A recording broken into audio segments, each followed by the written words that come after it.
Assalamualaikum warahmatullahi wabarakatuh. Tepangkeun abdi Bobi Maulana. Makan emping di rumah Siana. Cakep.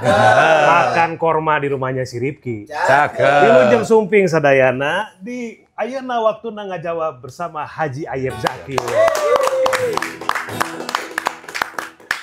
Selamat datang Pak di episode kedua podcast ini, di mana mudah-mudahan lewat podcast ayeuna waktuna ngajawab ini masyarakat, khususnya masyarakat Sukabumi, bisa lebih mengenal sosok siapa sebetulnya Haji Ayep Zaki. Oke, di episode pertama kita sudah membahas tentang sosok Bapak sebagai seorang pengusaha, sebagai seorang entrepreneur dengan cabang-cabang usaha yang sangat luar biasa.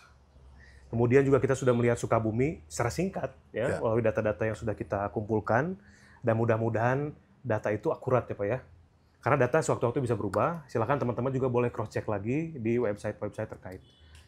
Selanjutnya di episode 2 ini kita akan membahas senjata rahasia seorang Haji Ayep Zaki ini untuk menaklukkan kota Sukabumi, untuk menaklukkan hati pemilih, dan untuk membuat Sukabumi lebih berkembang, lebih maju lagi pastinya.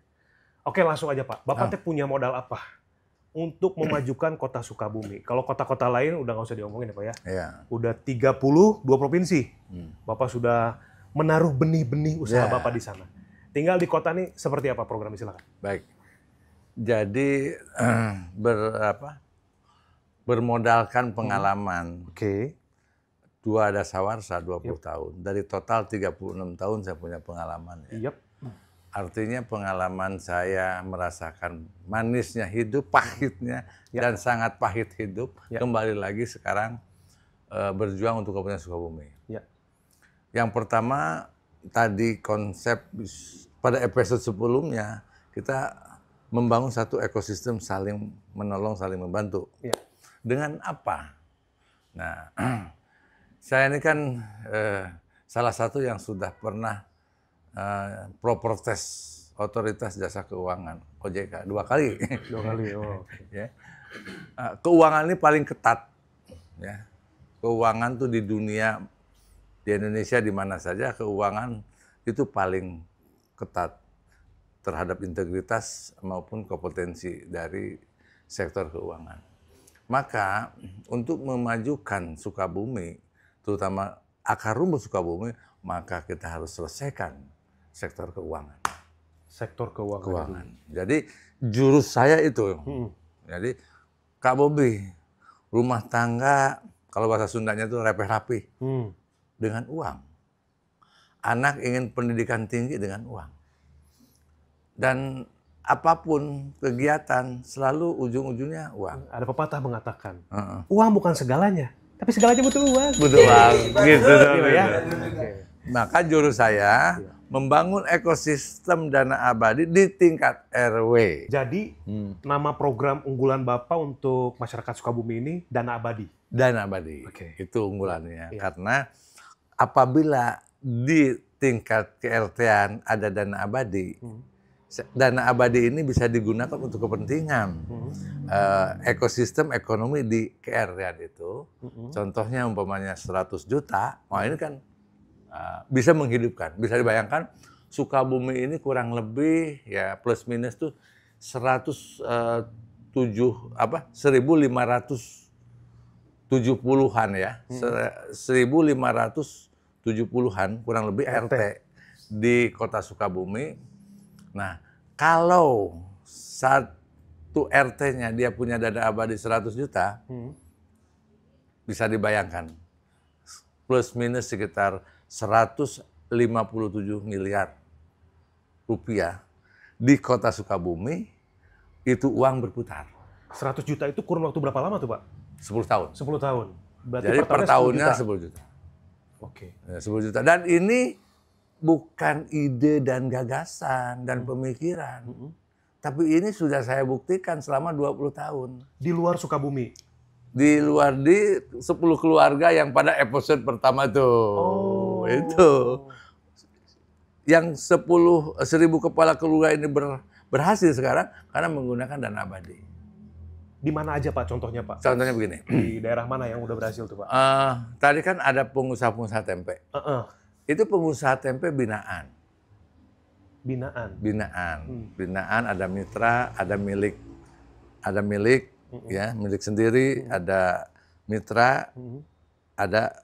Nah, kalau bermitra nanti dengan pabrik tempe kita bermitra umpamanya, dia nggak perlu punya utang. Karena? Maka menggunakanlah dana abadi. Seperti itu. Oke, jadi konsep dana abadi ini 10 juta per tahun untuk tiap RT. Tiap RT. Nah, jadi dana ini nanti akan dipergunakan oleh warga-warga sekitar. Warga sekitar. Untuk mendukung usaha kecil menengahnya gitu, Pak? Ya, karena kan seluruhnya yang namanya rakyat Indonesia adanya di RT. Okay. Walaupun ada desa, kecamatan, kabupaten, ujung-ujungnya RT. Jadi kalau RT-nya ada ekosistem keuangan yang baik, yang jujur dan amanah, itu akan berdampak positif. Oke, kita kasih contoh gini ya. Bapak RT nih, ya, ketua RT. Saya datang. Assalamualaikum Pak Haji. Waalaikumsalam. Pak, ini saya mau usaha combro nih Pak. Boleh. Butuh modal. Butuh modal. Ya nggak banyak-banyak lah, 2,5 juta untuk memasarkan. Artinya Bapak sebagai ketua RT meminjamkan kepada saya. Bukan oleh ketua RT. Tapi oleh orang yang paling amanah dan jujur yang ditunjuk di RT-an itu. Oke.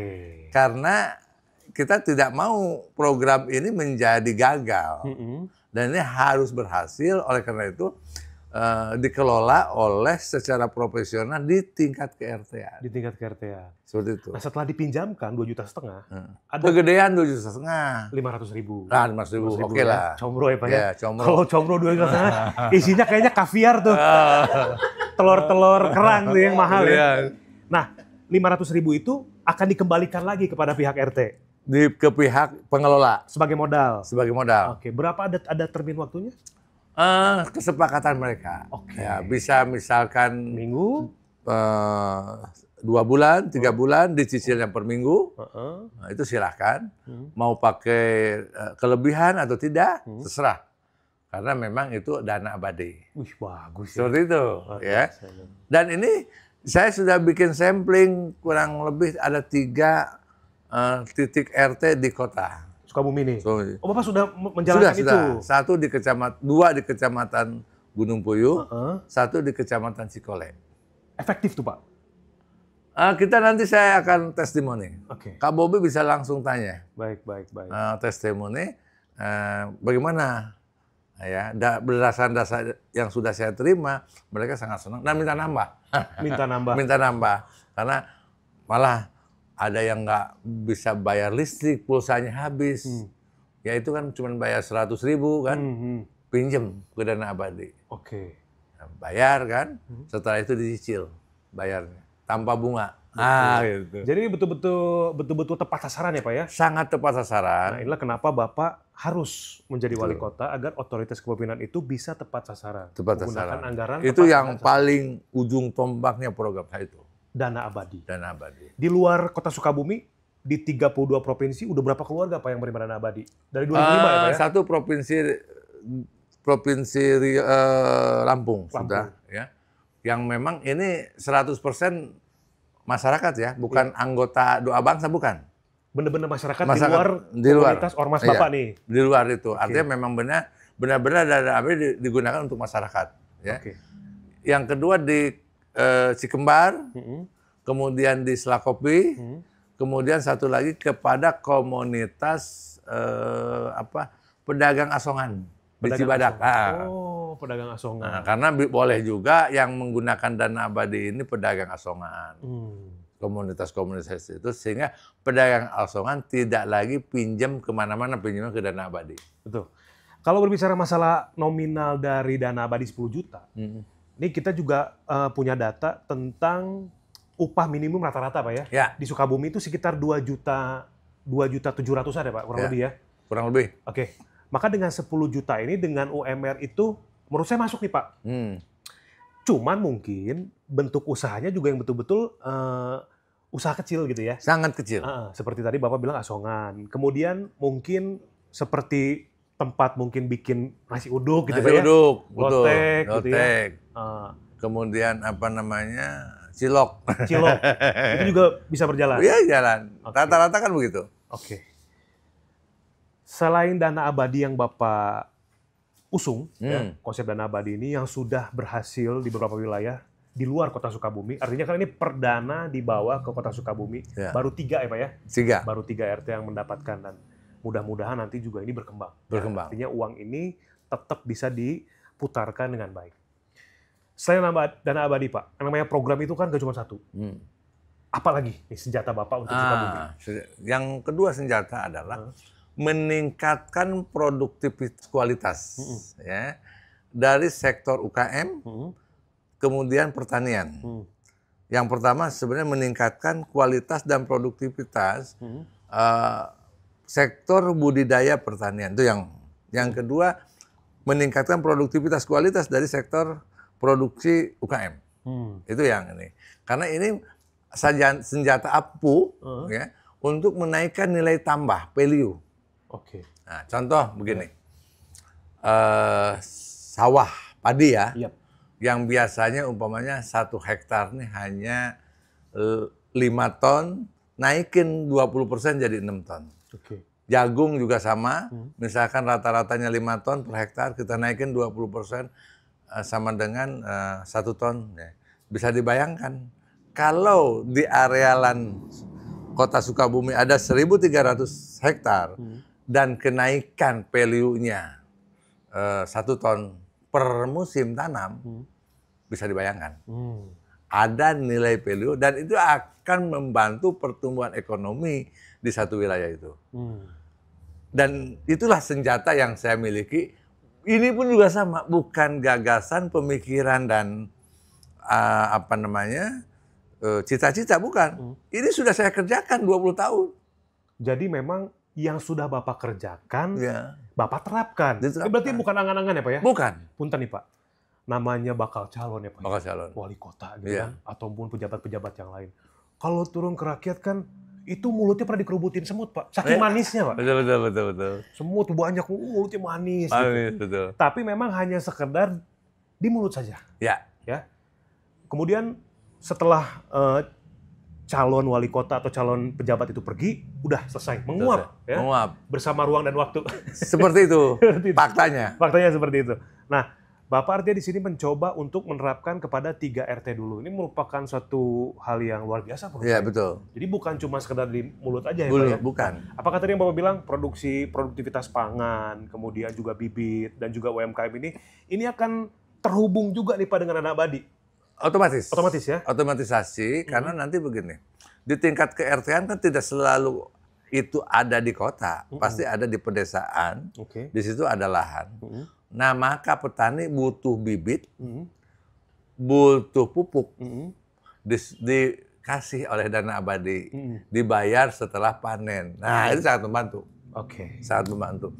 Karena kita juga akan didik para petani ini supaya meningkat produktivitasnya. Baik. Ya. Permasalahannya, saya bisa bekerja itu. Tapi kalau saya tidak ada di kekuasaan, tidak ada di kebijakan, maka ini hanya sekedar slogan dan seruan. Iya. Tapi manakala saya berada di kekuasaan dan berkuasa, maka ini menjadi program inti seorang Ayub Jaki di mana saya memimpin. Oke. Jadi pemimpin itu ada 2 ya. Jadi pemimpin itu memegang tangkup kepemimpinan itu, yang pertama niatnya dulu Pak ya. Ya. Kalau niatnya untuk rakyat, makmur insya Allah. Pasti makmur. Tapi kalau niatnya hanya untuk kepentingan pribadi, wallahu a'lam bishawab. Ada data banyak seperti negara-negara. Pernah dengar kan negara Ethiopia? Tahu Pak. Tahu persis kan? Ya, betul. Kalau dulu waktu nonton TV, kalau Ethiopia pasti perutnya gede, badannya kecil-kecil. Karena kurang gizi. Iya, seperti itu. Coba lihat hari ini, Ethiopia udah maju. Sukses. Dalam tempo sekian 30 tahun dah, luar biasa lah. Betul. Ya. Mudah-mudahan itu bisa menjadi siapa? Ya. Kenapa Ethiopia bagus? Karena pemimpinnya. Semua tergantung pemimpinnya. Ya, karena pemimpinnya yang punya kemampuan, bukan hanya keinginan, kemampuan. Ya. Dia bisa membalikan. Nah, Sukabumi nggak seperti Ethiopia. Ya. Sukabumi ya lebih ringan lah, bagus.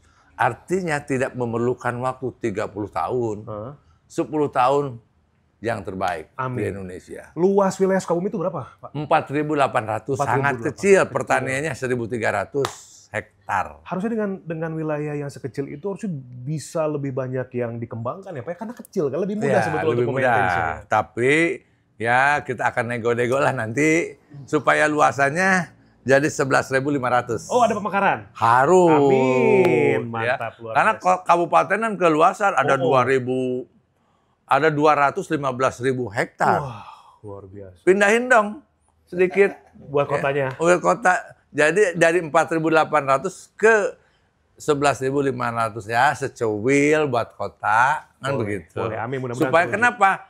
Supaya kita bisa menata kotanya lebih luas. Jangan hanya Jalan Ahmad Yani, Jalan Sudirman, Jalan Juanda saja. Geserlah ke wilayah selatan atau ke wilayah timur. Amin, amin. Baik. Pak, Dana Abadi ini kan diperuntukkan untuk orang-orang yang punya niat untuk mengembangkan usaha satu, kedua punya keterampilan. Pertanyaan saya nih Pak, kan tidak semua orang punya kemampuan dan keterampilan. Ada juga orang yang mungkin tidak pandai berbisnis, tidak pandai mengembangkan usaha. Bagaimana cara Bapak untuk mengembangkan SDM tersebut sehingga tetap bisa berkompeten, tetap bisa menghasilkan? Apa Pak, selain Dana Abadi untuk usaha itu? Setiap program tidak mungkin juga 100% berhasil. Saya punya data, dan saya terlibat di dalamnya. Di Cibatu, Cisaat, Sukabumi. Tahun 98, Astra mengucurkan dana 50 miliar. Tahun? 1998. 98. Dari 1996 sampai 1958 itu sekitar 3 tahun dia mengucurkan dana 50 miliar untuk membangun ekosistem UKM pada waktu itu bidang logam. Ya. Sekarang sudah 25 tahun lamanya. 25 tahun. Maka aset yang 50 miliar ini sudah di atas 1 triliun. Wih, yang 50 miliar tadi Pak? Nah, betul. Berarti tingkat keberhasilan tinggi dong Pak? Sangat tinggi. Padahal pada tahun 98 mulai kan 99 itu banyak yang gagal. Program itu banyak gagal. Gagal. Yang berhasilnya tidak sampai ya di bawah 50% lah. Oh iya. Tapi ada peningkatan value karena terus bergerak sehingga yang sedikit ini menjadi besar. Padahal di bawah 50%. Bawah di bawah 50%. Berarti berkembang. Saya pelakunya dan saya menjadi bagian di situ. Dari proyek Astra itu. Proyek Astra 50 miliar dibagikan ke sekian puluh mungkin ratus UKM. Ya. Ada yang kebagian 100 juta, 150 juta, 200 juta itu. Dibagi-bagi semua. Di tahun itu ya Pak, gede banget dong berarti 200 juta. Dan banyak yang gagal. Yang tidak sanggup membayar dan dikembalikan lagi ke Astra, asetnya. Bapak termasuk yang mana nih? Yang berhasil dong. Alhamdulillah. Berarti Bapak menjadi bagian dari pertumbuhan ekonomi selama sekian tahun itu. Ya, itu 25 tahun. Ya. Nah, saya pun nanti dalam sektor Dana Abadi udah pasti ada yang gagal.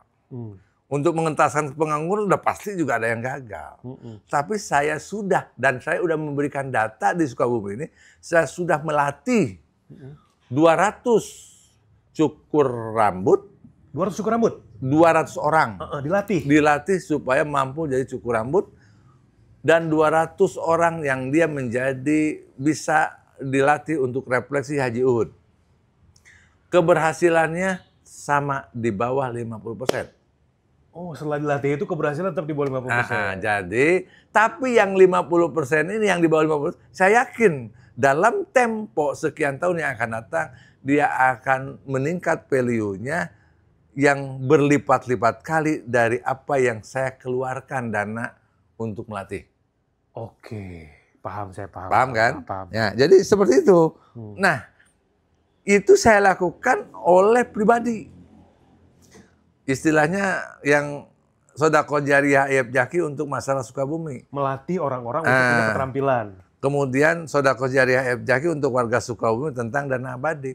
Begitu saya menjabat di kekuasaan, maka ini menjadi programnya pemerintah. Baik. Dari anggaran APBD satu wilayah itu.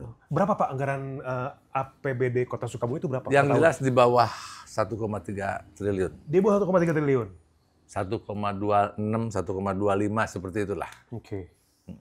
Jadi anggarannya itu kalau dimaksimalkan, makmur harusnya ya Sukabumi ya, Masya Allah ya. Makmur. Nah, kita akan bedah khusus nanti. Baik. Kita nanti akan bedah khusus bagaimana menata anggaran APBD ini. Cakep nih. Seperti gini, kalau nggak paham ekosistem keuangan, ya jangan jadi pemimpin. Karena nomor satu pemimpin harus paham keuangan. Baik. Kalau nggak bisa tata kelola keuangan, wah kacau beliau. Iya, kacau beliau yang mengacaukan. Kacau nggak paham ya. Apalagi kita menaruh keinginan dari anggaran itu, walah. Pak, ini Pak dari sudut pandang Bapak ya. Saya tidak bersifat untuk mendiskreditkan. Tidak. Dari pandangan Bapak, melihat kota Sukabumi seperti ini ya, dari mulai Bapak sebelum meninggalkan Sukabumi sampai merantau, sampai titik sekarang, 1,2 sekian triliun di bawah 1,3 ya. Menurut Bapak dengan keadaan Sukabumi seperti ini ya, pendapat aja nih Bapak, keadaan kota Sukabumi seperti ini, ketika Bapak mengunjungi RT-RT nyisir seperti ini, dari sekian keluarga kok banyak yang perlu dibantu sampai 80%. Kira-kira sebetulnya Pak, berapa sih Pak yang keterima sama masyarakat dari 1,2 sekian triliun? Ini Pak pandangan Bapak jadi aja. Gini, saya memang, kita akan lihat data yang sebenarnya. Tapi saya dengar-dengar dari ini, ya sekitar kan 1,2 sekian, ada sekitar 600 atau 550 untuk pegawai. Ya, pegawai. ASN. Terus. Kemudian sekian ratus miliar untuk rumah sakit. Ya. Kemudian yang nempel ke APBD pendapatan asli yang ke bawahnya, apakah 70 miliar atau berapa? Ya. Dari 1, sekian triliun? Ya, itu yang bisa dikelola seperti itu ya. Dan lain sebagainya. Gitu saya hanya ini UKM atau apa? Ya kan? Karena saya UKM aja, usaha kecil menengah, itu omsetnya udah harus 1 triliun itu udah biasa. Ya, omsetnya itu udah biasa. Apalagi kalau dulu saya digelodok-gelodok ya, omset 1-2 triliun udah biasa itu. Dia tokonya kecil, dia punya omset sekitar 1-2 triliun per tahun. Ini Sukabumi 1,3 triliun, kira-kira gitu. Makanya wajib yang paham keuangan. Betul. Yang ngerti keuangan dan bisa mencari uang, bukan hanya paham, bisa mencari uang untuk kota Sukabumi. Punya pengalaman nyata. Bawa uang dari luar untuk kota Sukabumi. Ya, kalau ingin Sukabumi berubah, bawa uang. Paling tidak naikin 20% atau 30% dari yang ada. Baik, Pak. Menurut survei, sosok pemimpin yang akan dipilih lagi oleh masyarakat di level tertinggi adalah orang yang berpengalaman di bidang politik. Betul ya, Pak ya? Pasti, itu paling penting. Bapak kan ya secara politik menjabat belum? Belum. Tapi secara pengusaha sudah. Sudah. Bagaimana Bapak meyakinkan dengan kurangnya pengalaman politik tapi tetap bisa memberikan yang terbaik untuk rakyat? Nah, inilah handicap yang saya miliki. Oke. Secara kompetensi kita siap bertarung dengan siapapun demi memajukan Sukabumi. Secara kompetensi. Berani jamin nggak, Bapak? Jamin. Kompetensi, integritas untuk Sukabumi saya pertaruhkan. Dan saya siap bersumpah untuk itu. Integritas dan kompetensi. Dengan siapapun. Untuk memajukan Sukabumi selama 10 tahun. Tapi begitu kita masuk ke politik, Ayub Jaki, ya aduh. Kata kawan saya, masih anak kecil kamu, katanya. Masih TK kamu, belum masuk SD acan, katanya. Ini yang jadi problem. Tapi kita nggak apa-apa. Kita juga nggak usah menyesali. Kita mau berbuat baik, ya baik aja. Nggak usah kita menyesal dan lain sebagainya. Ya udah kita jalani aja. Ya. Mudah-mudahan 2024 ini bisa sampai. Kalau tidak sampai, kita kerjakan aja sudah waktunya. Sudah waktunya. Ayeuna waktuna. Ada penyesalan rasa kenapa nggak dari dulu dan lain sebagainya, wajar. Namanya juga penyesalan. Karena kalau yang datangnya di awal, Baik. Pak Haji, nanti kita akan tanya-tanya seputar pandangan dan program Pak Haji tentang Gen Z. Tidak bisa dipungkiri bahwa Gen Z itu menyumbang sangat banyak sekali kapasitas untuk seseorang berada di sebuah tanggung kepemimpinan. Ya. Sudah terlihat di Pilpres, di pilkada-pilkada yang lain. Saya ingin tahu pandangan Bapak terhadap Gen Z. Masalah dana abadi oke. Masalah di KRT-an oke. Masalah untuk mengatur, memberikan keterampilan kepada SDM-SDM dengan cara pangkas rambut, pijat urut Pak Uhud, dan lain sebagainya oke. Bagaimana Bapak mengatasi Gen Z? di saat Bapak bukan Gen Z, ya. Bapak gen apa nih? Gen Halilintar.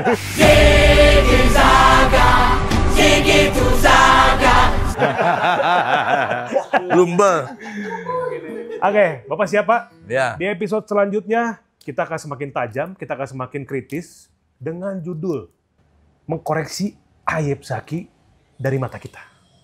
Bahwa apa saja kelemahan-kelemahan dari program seorang Bapak Haji Aib Zaki, apa saja hal-hal yang kayaknya kurang relevan dengan apa yang ada di Sukabumi, termasuk pandangan terhadap seni, kebudayaan, dan yang paling penting, tanggapan tentang Gen Z. Pak Turhun sudah menjawab, mudah-mudahan bisa memuaskan baraya sekalian tentang apa yang kita bahas di episode ini, yaitu senjata rahasia Aib Zaki. Bukan rahasia lagi ya. Sampai ketemu selanjutnya di Ayeuna Waktu Ngajawab bersama Haji Aib Zaki.